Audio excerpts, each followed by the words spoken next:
Welcome to week 5 of my Ella the Founder channel. This week has been a really difficult week, a week of cognitive load. I think I mentioned this last week, I had a application to submit by Wednesday, which was for the Women in Innovation application with the UK government. And the prize is a grant of up to £75,000 for people in 3 sectors, one of which is the tech sector. So I thought, oh, I'll apply for that.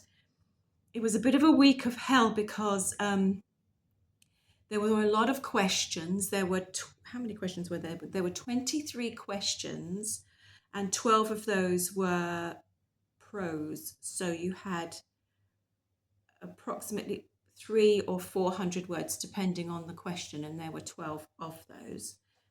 And it was more about like getting your head together for all of the answers for those questions to make sure you had consistency across the questions and that you weren't repeating yourself, which is something I have a habit of doing. And then there was like the commercial logic of the application and the delivery and so on and so on. And it was a lot.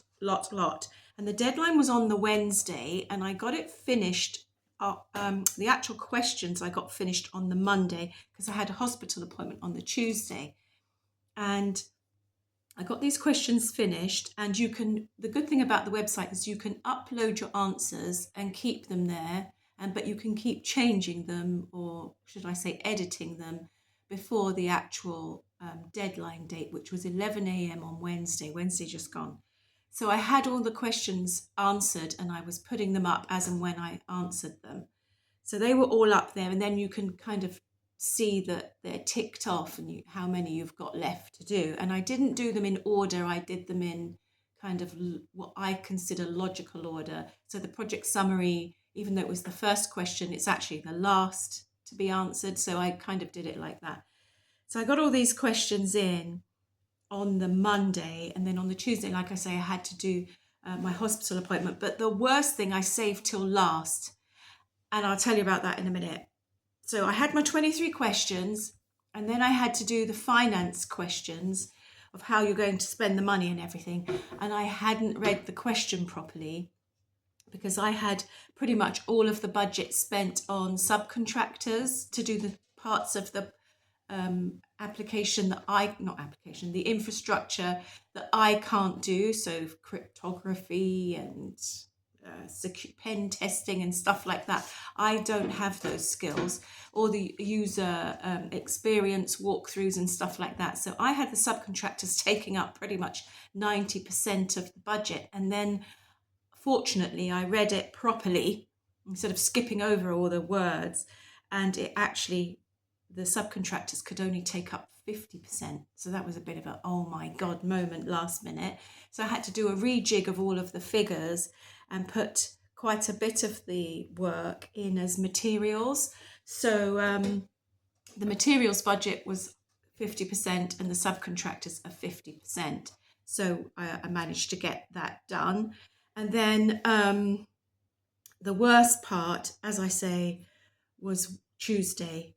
And I'd saved it till the last minute because it was the worst question, in my opinion. And why focus on the worst thing first, right? You save it to the end to make it even worse. And so it was the video pitch. They make you do a video pitch, and they don't make you do one, they make you do 3. And oh God, this video pitch, they were only 1 minute long each, and there were 3 of them, as I say. One was about showcasing your idea, one was about the growth potential of your idea, and one was about why you should be considered for the application, for the grant application.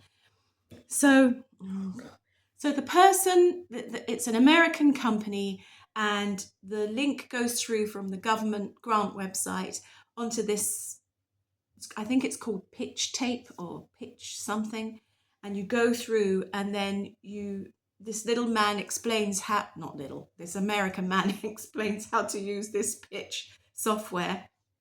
And then you sit on the site and you have yourself in front of yourself, if you see what I mean, and you're pitching to yourself in the picture. And then you can add, so it's a minute long.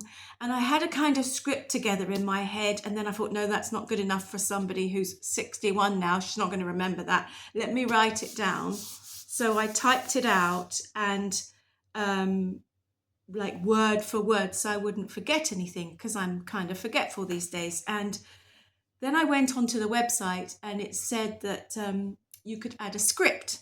So I thought, oh, I'll put the script in the pitch tape website thing, I don't know. And I put it in there, but it was too small. I couldn't see it. And you couldn't enlarge it. I swear these things are pitched at people who are 25 with good eyesight, like I used to have. And so I was reading my script online, like a terrible newscaster, going word for word, but kind of squinting. And I'd just been at the eye hospital that same day, so I had dilated pupils, and it was a bit of a not a bit of a disaster, it was a disaster. So I had 3 of those to do, and it allows you to do a take, and then if it's not very good, you can retake.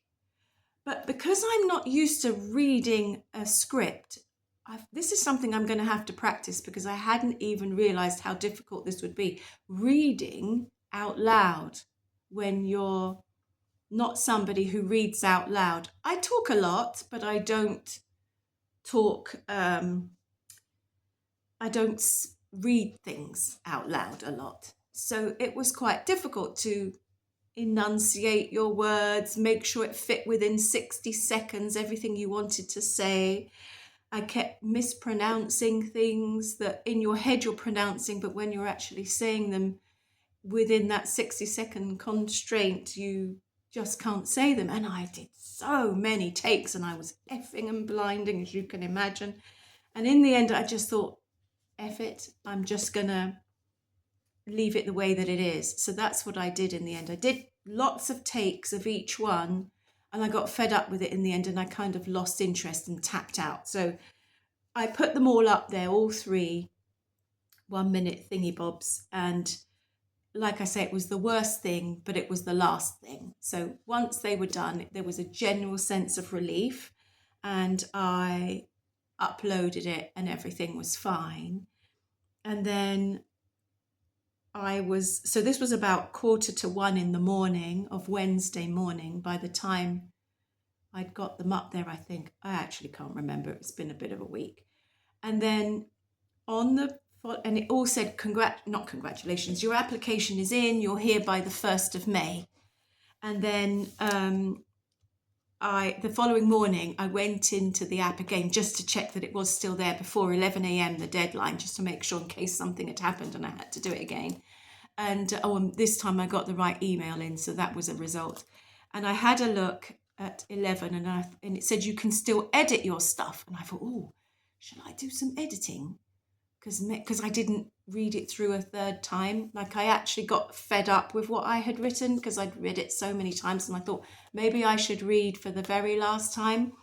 So I went in, but it had one of those messages like when you go on Ocado and it says you've got to check out your shopping again, even if you haven't even if you haven't added anything to your basket, you have to go through and check everything out again. And I thought, I can't do this with 23 questions. I'm just going to leave it. So I left it and everything was fine because it had been submitted properly. But that was a very difficult week, getting it all in. It was good in the sense that it really tested me and made me like use your brain more than you normally do, especially these days in the light of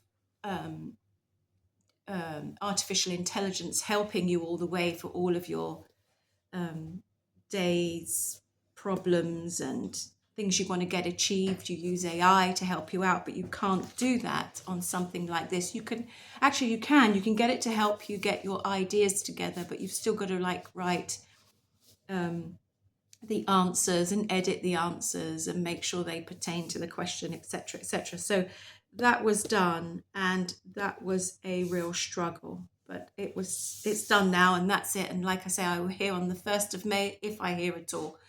Well, hopefully they'll tell me if I haven't got it. To be honest, I actually think the business support is more useful because you get the connections. But anyway, the next thing I want to do is to talk about difficulties, particularly difficulties at this age, for me anyway, doing this project, this founder thing. What the biggest problem in the tech space for me is managing passwords. You have a lot of software and subscriptions and stuff that you rely on to help make you efficient and to help your workflow and your project management and everything. But everything requires a password. And it's okay when it's a Google sign in, because you can just use your Google. I'll get to Google in a minute. You can just use your Google sign in, but sometimes the subscriptions don't allow that. And so you have to create your own passwords, and then you've got to remember those passwords. So then you write the passwords down, and then you don't write them down in a way that, in a place where you can find them again, and then you're putting them in a spreadsheet, and then what is the point of that? Because then it's not a secure place. I don't know. Anyway, passwords is my biggest problem. So I need to find a way to work with passwords. And there is the Google login password thingy where they create a password for you. But the problem with that is I'm not always on the same device, and then I'm not always in that same browser. I use different browsers. So then you can't use that password. It's just, I don't know why we still can't have the password the length we want it to be so we can remember it. I just, special characters and extra numbers, and yeah, anyway, that's been one of my major difficulties as an old lady, is passwords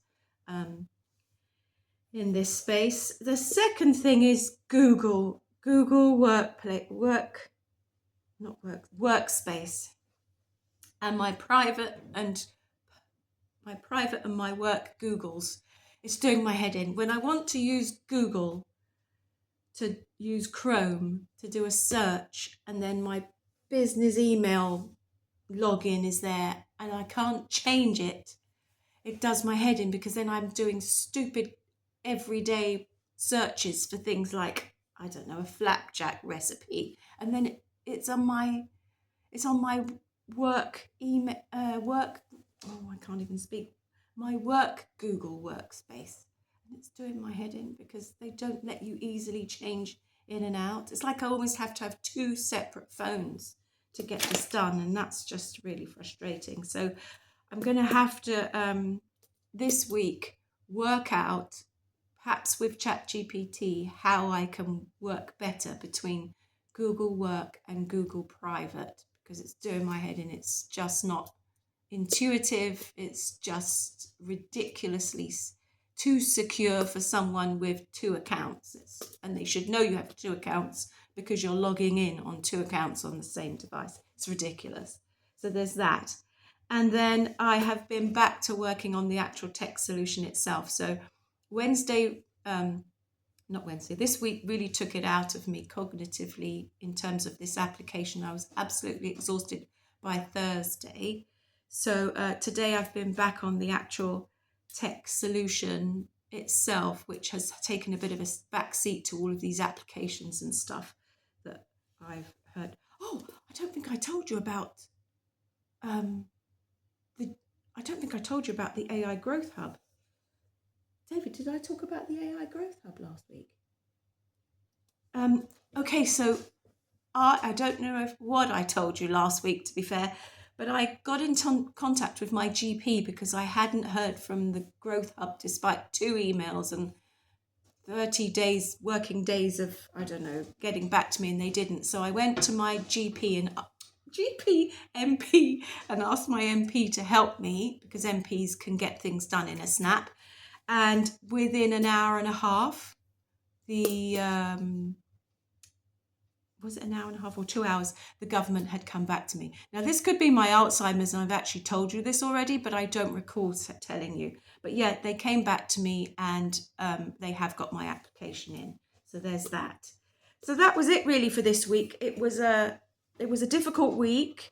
It was a challenging week, but it was a successful week in that I got the application in on time without too much crazy havoc. Worst part, as I say, was the video pitch, and it's something I'm going to have to get used to doing, I think, particularly when people ask you, what do you do and what's it all about? And you've got to succinctly tell them, and you can't just put it in an email. They might want you to, you might meet them face to face and have to do one of these elevator pitch style things. So it's something I'm going to have to practice doing. So there is that. So this is all I wanted to say for this week. It's week 5. Next week is I'm making some overtures, if you like, to the European Union next week. So that's going to be a focus for me there. And yeah, working on the actual technical side of things more, and using technology, the large language models. I actually finally have a subscription to Claude. Oh, good tip here. If you want a subscription to Claude at half price, you can, for the pro version, you can just go on to claude.ai/Alex. If you put the /Alex in, you get your 50% off Claude for 3 months. So that's what I've done. So I now have Claude on a $10 a month fee. So that is that. I haven't got anything else to say. Like I say, too tired. Hopefully next week I'll have better things to talk about. And for the one person watching, thank you very much. And I will speak to you next week. Have a great week.